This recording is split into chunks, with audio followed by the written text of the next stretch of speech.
Daming bunga yung pipino nila oh.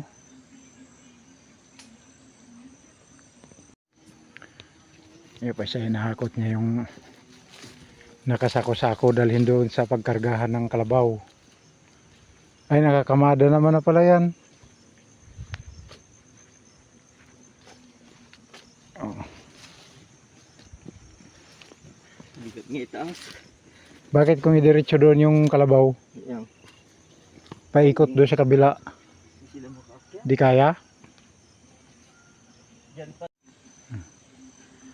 Nakabitin yung mga bunga.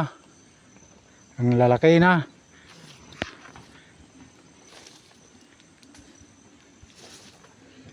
Anong variety itong pipino na to?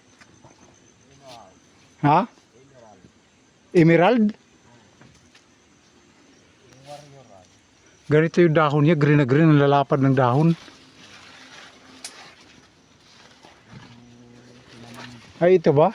Ito yung ano, hindi ko pa nasubukan na maitanim. Simula nag-garden ako. Kaya green na green talaga. Kaya lang yun. Sensitive. Ganda nga talaga. Sensitive yung ano. Kaya, may nagpipitas oh.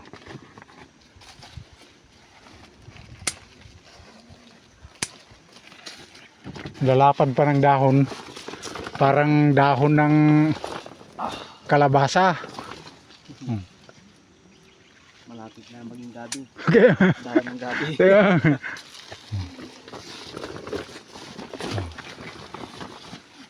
Maganda pala to, maano siya mamunga. Sa taas na yung bunga niya no. Mas kukunti yung bunga niya dito sa baba. Nasa taas yung bunga, ang problema lang baka bumigay yung rono. Yan, matibay yan. Pag nasa taas na yung bunga.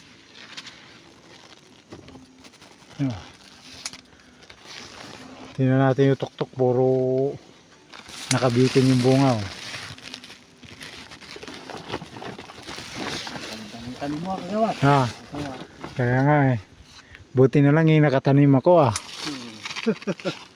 Sila, hindi ako. Nakikihila lang, nakikihakot lang tayo dito.